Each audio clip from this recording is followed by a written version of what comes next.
Ok, donc vous avez vu dans le document qu'on parle de gestion de contact. Donc on va bien sûr utiliser notre outil préféré Tweetadder. Et en fait, la gestion de contact, ça consiste dans le fait que comme vous cherchez à suivre un maximum de personnes pour qu'en retour ces personnes vous suivent, plus vous avancez dans le temps et plus vous allez suivre de monde. Comme vous avez automatisé la chose, donc on a vu qu'on a optimisé de façon à ce qu'on suive des personnes qui ont les mêmes centres d'intérêt que nous, mais il se passe quand même plusieurs choses. La première, c'est que on se rend compte que certaines personnes finalement ne tweetent rien d'intéressant et il n'y a pas gros intérêt de les suivre. Et deuxièmement, comme on l'a déjà vu, il y a à peu près 40% des personnes que vous allez suivre qui vont vous suivre en retour. Celles qui ne vous suivent pas ne verront jamais les messages que vous vous envoyez. Et l'intérêt de Twitter, c'est quand même la communication à deux sens. Donc de ce fait, on va petit à petit arrêter de suivre les personnes qui ne nous suivent pas. Alors, pour faire ça, on va dans Tweetadder et on clique sur l'onglet Unfollow, qui a en haut là, et on va définir plusieurs paramètres. Déjà, le nombre de personnes qu'on veut arrêter de suivre par jour. 200, c'est un bon chiffre. Si vous faites plus, Twitter risque de ne pas forcément apprécier ça. Vous catégorisez comme spammer et éventuellement fermez votre compte, ce qui n'est pas vraiment le but de l'opération. Ensuite, les délais entre deux unfollow. Donc un unfollow, c'est le fait d'arrêter de suivre quelqu'un. Vous pouvez laisser les valeurs par défaut, entre 0 et 5 secondes, ça va très bien. Ensuite, vous avez une option que vous pouvez activer ou non par rapport au ratio. Le ratio, c'est le rapport entre le nombre de personnes que vous suivez et le nombre de personnes qui vous suivent. Donc la valeur par défaut est très bien et je vous conseille vivement d'activer cette option puisque si le ratio est trop important, Twitter peut aussi vous catégoriser dans la section des spammers et fermer votre compte. Donc vaut mieux essayer de respecter un ratio entre 1 et 1,5, c'est très bien. Voilà.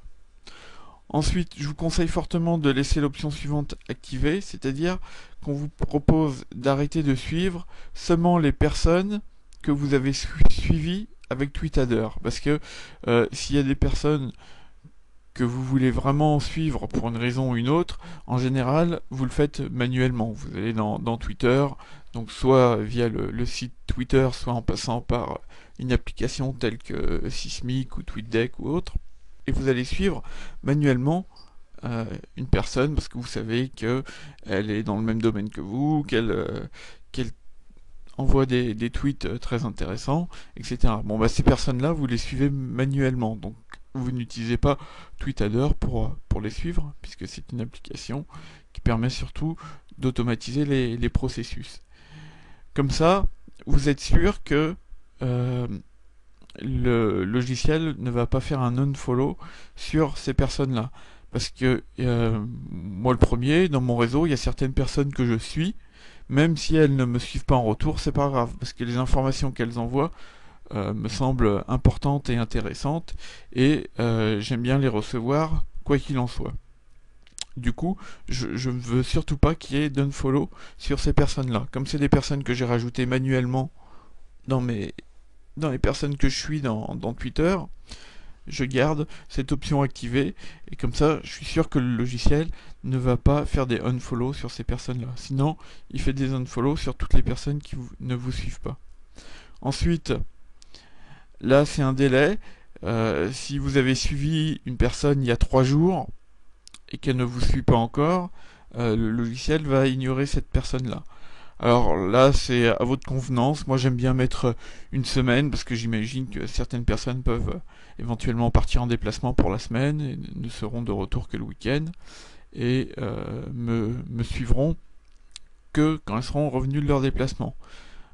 Faut savoir qu'il y a quand même beaucoup de personnes qui travaillent en manuel encore sur Twitter. Petit à petit, ça prend d'ampleur, on commence à automatiser les choses, mais c'est quand même pas le cas de tout le monde. Et il y a beaucoup de personnes qui vont, par exemple, si elles sont parties en déplacement, au retour de leur déplacement, elles vont regarder toutes les personnes qui les ont suivies dans la semaine et vont les suivre ou non en retour. Donc moi j'aime bien laisser un délai de 7 jours. Maintenant, chacun fait à sa convenance. Et vous pouvez aussi créer une liste de personnes que vous ne voulez pas qu'elles soient en unfollow. Bon, en général, si on utilise l'option Only unfollow users that were followed using TweetAdder, dans ces cas-là, on n'a pas vraiment besoin de cette fonction-là. Maintenant, si vous préférez vous créer une liste de personnes que vous ne voulez pas avoir en unfollow, bah vous pouvez utiliser cette option-là. Et là, vous cliquez sur Edit Save List. Et donc là, vous allez pouvoir sélectionner les personnes qui sont dans la liste de personnes que vous suivez et dire bah celle-là, celle-là, celle-là, je veux qu'elle soit dans ma safe list, c'est-à-dire dans ma liste protégée, ma liste de personnes que je ne veux pas retrouver en unfollow. Une fois que vous avez fait tous ces paramètres, vous avez bien paramétré TweetAdder au niveau des unfollow, et bien vous pouvez démarrer un unfollow en manuel en cliquant sur le bouton Start. Alors encore une fois, on verra plus tard dans une autre vidéo que vous pouvez aussi automatiser ce processus. Mais si vous voulez le faire en manuel, dans ces cas-là, vous cliquez tout simplement sur le bouton Start.